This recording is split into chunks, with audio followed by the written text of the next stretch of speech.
Story 1. I do not know about the rest of you, but I have to shave and pluck stray hairs around my nipples and toes every so often. Story 2. I learned that my fiancée would pluck her mustache as it grew in. Don't get me wrong, she didn't look like Tom Selleck or anything, but I realized that as her health was declining and she was hospitalized for a long time, the mustache was starting to show.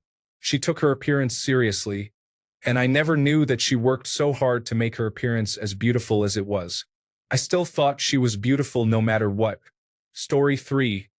How many different types of unusual fluids come out of us? There is menstrual blood, which can be runny or thick and pink, red, or brown. Then there is cervical mucus leading up to ovulation, which can be thick, thin, watery, or sticky. This is different from the natural lubrication involved in arousal and self-cleaning.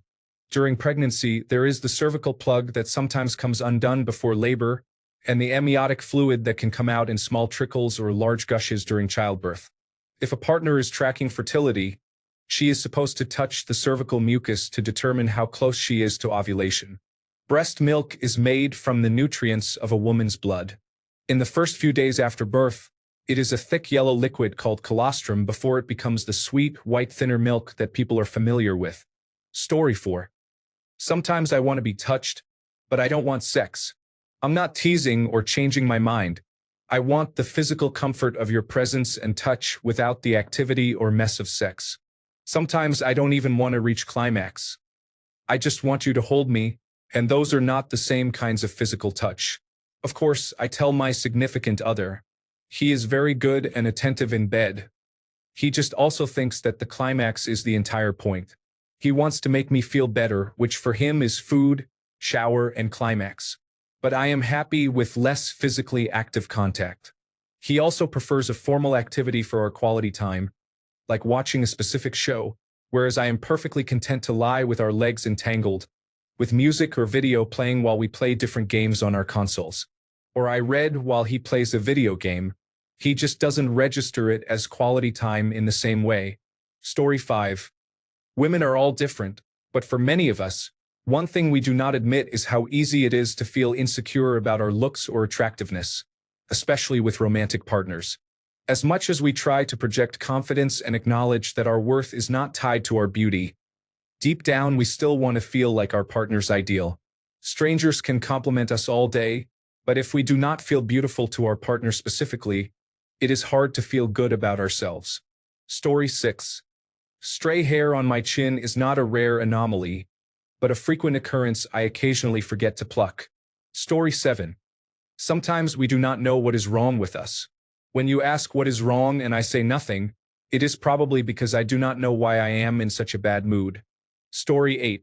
When we stop trying to resolve long-standing issues that we have attempted to address with you multiple times, it does not mean we have given up or that the problem is resolved.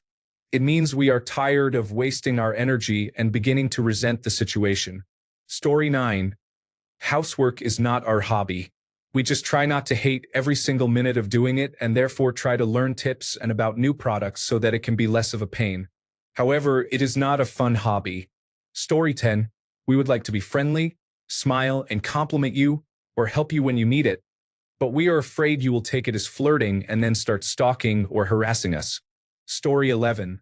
When we go quiet and you notice the arguments have stopped, it is because we are physically, mentally, and emotionally done. It is already too late to fix it. Story 12. You all need to give us much more foreplay.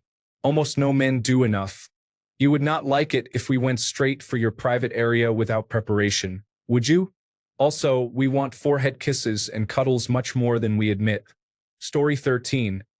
Sometimes I hate being a mom and a partner because I never get to be just me anymore. The little things like working away from the house or getting moments, even just car rides away from the kids, sometimes make me envious and resentful because I am so tired and feel invisible. I am not trying to harp on the same thing over and over. It just does not feel resolved. When it repeatedly is not and I quit trying, it is not a good thing. Story 14. Not exactly a secret, but something many women do not realize they have to spell out.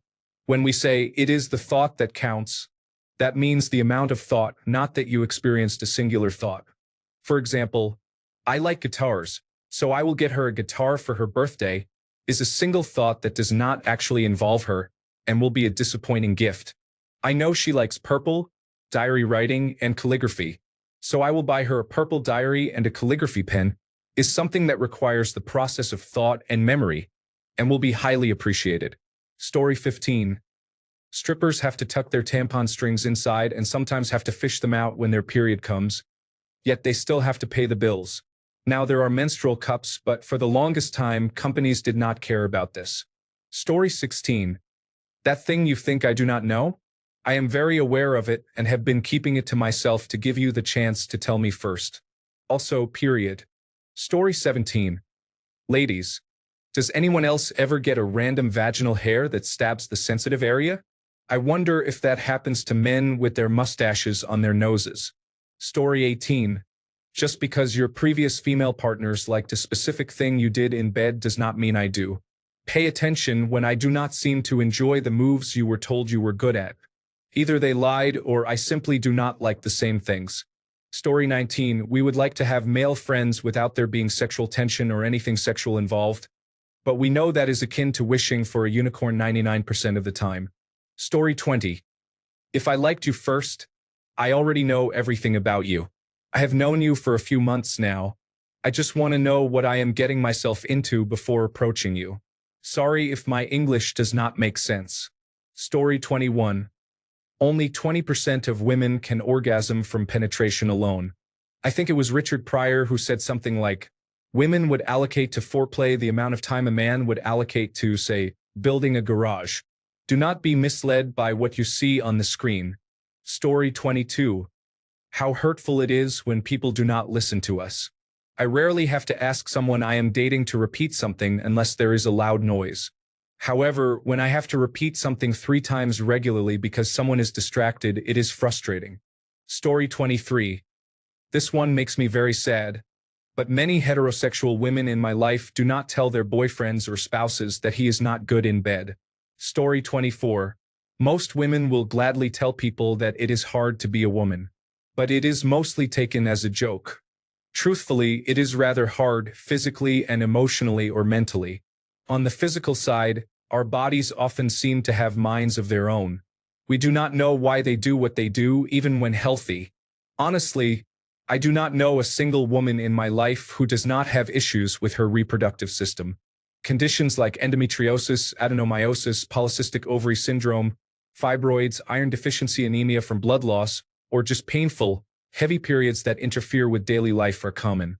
The absolute medieval obstetrics and gynecology care we receive is atrocious. My husband was scared for me during an endometrial biopsy when he saw the tools. That is not counting problems like random or recurring cysts. Interlabia or Bartholin gland cysts are very painful. Yeast infections from sweating, eating too much sugar, frequent baths, or other causes. Urinary tract infections make you feel terrible and can result simply from having sex. The simplest thing can cause major problems. Emotionally and mentally, we understand that many symptoms are due to hormonal changes before our periods. But we have no control over it, and we do not know what will help. Even though people call women emotional, we try our best to keep going with life and do normal daily activities. Being emotional can make you appear unstable, which is socially unacceptable. So, no matter what is going on, we just have to wait it out. My husband gets frustrated with me sometimes, and I say, I do not know why either, buddy. If you want to be here, understand it will be like a playground under construction much of the time. Story 25. I don't go out in public looking unkempt because I do not want to be stared at, followed, or creeped on. I do care about how I look and take pride in myself. I just do not want to draw any more attention to myself. Story 26. If you want to make your woman feel safe, start by protecting her from your family. Call out your mother's hurtful comments. Take her side when your father brings up politics. These are things that actually make us suffer regularly when we choose to join our life with yours. They make us feel vulnerable, and if you defend them, we question why we are with you. Standing up for us is the bare minimum to deserve our respect. A bear attack is the least of our concerns unless we live in bear country, in which case we probably know more than you about how to handle one. Story 27. We allow you to discuss concepts with us extensively, even if they are familiar to us, so that you can feel good about yourself. Story 28. How difficult it is when you cannot emotionally regulate yourselves and how much extra planning we need to deal with it. Story 29. Why I do not like or prefer not to be around certain people in his family. We come from two very different backgrounds, so it is often hard for him to understand or see my perspective in certain situations or why I am not comfortable. Instead of getting into the specifics and going in circles, I normally just say that I would prefer to stay home or that I will go to the next event, which usually buys me some time between his family events. Story 30. Hemorrhoids, and I don't know why I'm trying so hard to hide this because it was his children's giant heads that caused them. Story 31. One thing I am surprised I have not seen anyone mention, and now I am wondering if this is not common. Some people can achieve orgasm just by squeezing their thighs in the right way, which essentially stimulates the clitoris. This can be done while sitting or in bed. Again, I am not sure if this is common. Story 32. Not all women, but if we ask if you want to get ice cream, it is because we want to get ice cream. We just want someone else to give us permission. Story 33. When the waiter comes to the table at the end of the meal and asks, "Saved room for dessert?" We want dessert. Please share dessert with us. Not only is it delicious, but eating dessert together from a single plate is very charming. Story 34. I am honestly surprised we all collectively decided never to let men know about the praying mantis impulse, which we must physically resist and subdue every time. Story 35. We remember everything. Every detail builds over time to create an image of you and the relationship, like a jigsaw puzzle. Be careful about what you say or do, because while it may not seem important at the time, it accumulates for us. Story 36. No, I don't want you to solve my problems or find any solutions.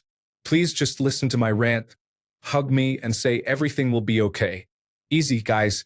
And if you are overwhelmed, ask her. Do you want comfort or help?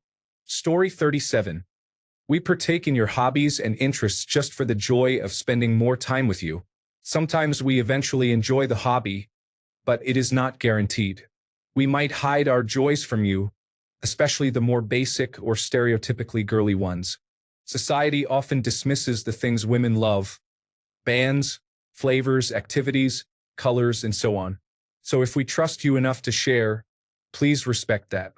Our issue with pornography has more to do with the expectations it places on us than insecurity, although it can be that too.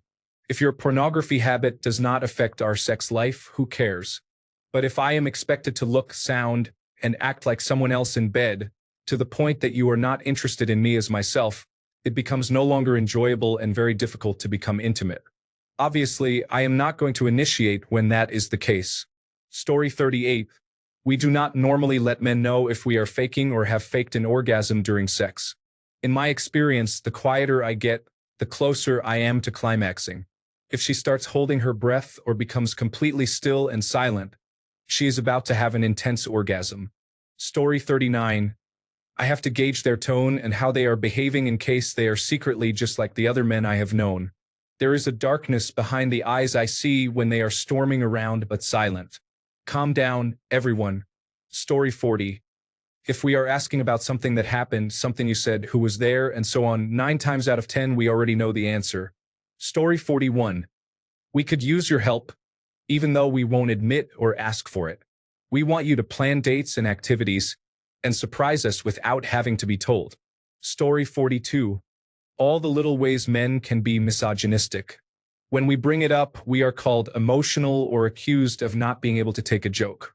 Little secret. We love jokes as long as we are not the punchline. Story 43. Of course, I can carry anything and everything. But I appreciate when you recognize that and want to help because you want to make my life easier. I don't need help carrying this stuff out to my car.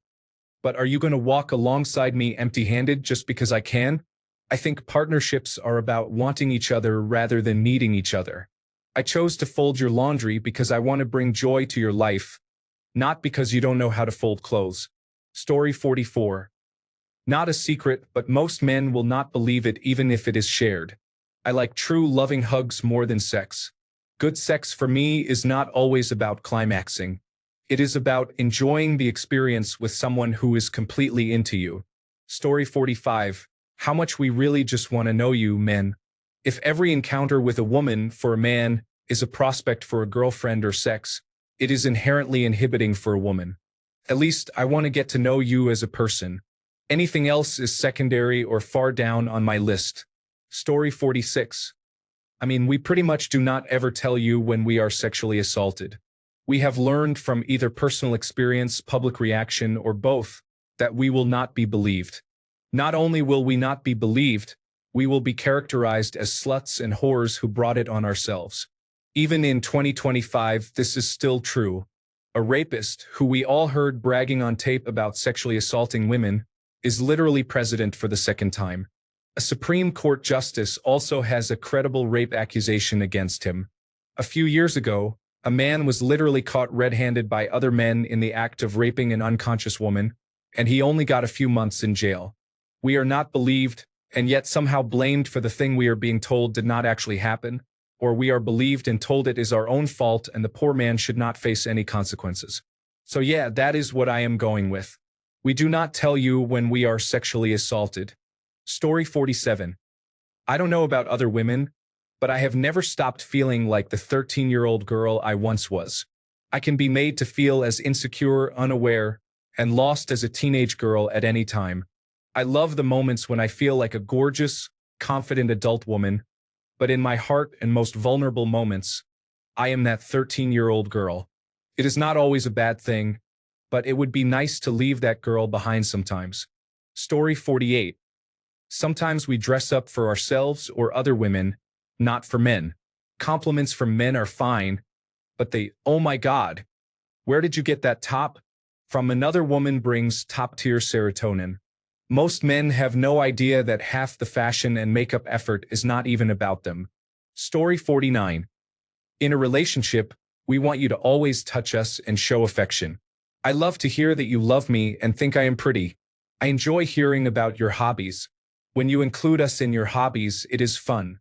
If you love someone, you love to do anything with them. We want love letters and little reminders that you are thinking about us as much as we think about you. A reminder of your love will keep your partner happy. If she truly loves you, that is all she needs.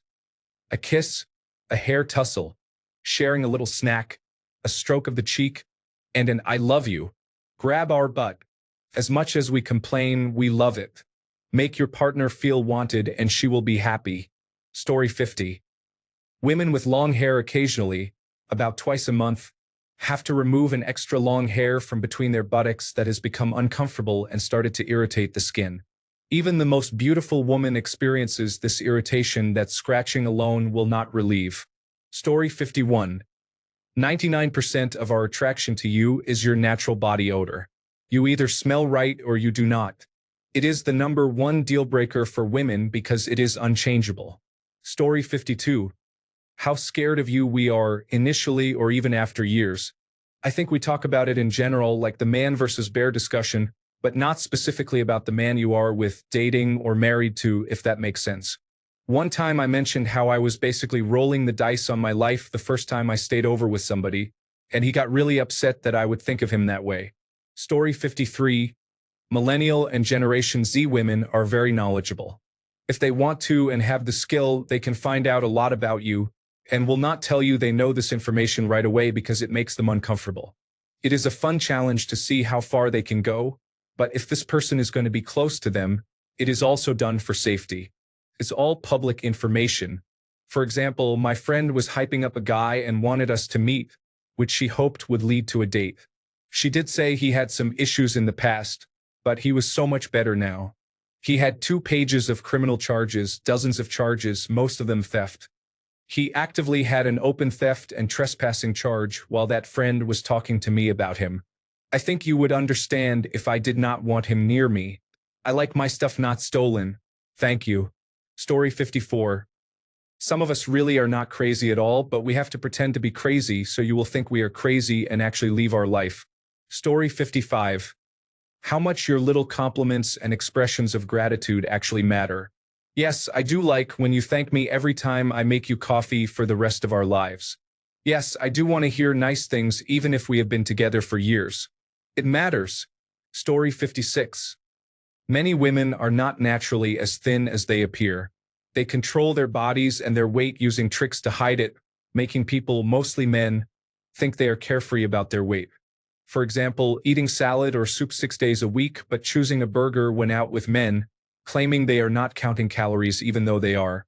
I am always surprised how my male friends think my female friends are different from other women, feeling naturally comfortable in their bodies, and can date without noticing these tricks. It is unfortunate that such measures feel necessary. Story 57. I hate being groped. There are other ways to show affection. It definitely is not grabbing my buttocks or breasts while I am washing dishes. It is also not turning a hug into inappropriate touching. Story 58. When someone is having a crisis in the bathroom, whether it is a boyfriend or girlfriend breaking up with them, bleeding through their pants, or just having a bad day, almost every girl becomes a therapist. How do I know? I am the one comforting random people in the bathroom after I use the restroom. Story 59. Just because we don't bring up some household task that you've often forgotten to do, doesn't mean we don't mind. We just don't want to be viewed as nagging, so we let it go and give you the chance until there is resentment. If I ask you to please do something or not do something, it means it has already built up over time to the point where it's upsetting and has spilled over into overriding that fear or risk of being seen as nagging. If things in the house get too messy, it's because you gave us too much mess to keep up with everything on our own. You might be doing some of the household chores, sure, but you underestimate the amount that we're doing by comparison. Story 60. How often do people mistake their polite behavior for flirting? It is difficult to make male friends without being perceived as leading them on. Story 61. We are often nice to men who approach us because they could physically harm us, not because we are interested. Thanks a bunch for sticking around till the end of the video. Remember to subscribe, and until next time, stay awesome and goodbye.